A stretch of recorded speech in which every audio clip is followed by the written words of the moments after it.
شروع اللہ کا نام لے کر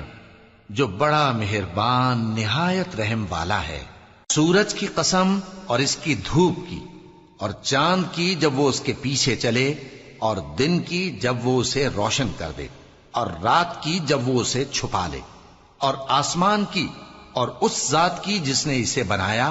اور زمین کی اور اس ذات کی جس نے اسے پھیلایا، اور نفس انسانی کی اور اس کی جس نے اسے درست کر کے بنایا، پھر اس کو بدکاری سے بچنے اور پرہیزگار بننے کی سمجھ دی کہ جس نے اپنے نفس کو پاک رکھا وہ مراد کو پہنچا، اور جس نے اسے خاک میں ملایا وہ نامراد رہا۔ قوم سمود نے اپنی سرکشی کے سبب پیغمبر کو جھٹلایا۔ جب ان میں سے ایک نہایت بدبخت اٹھا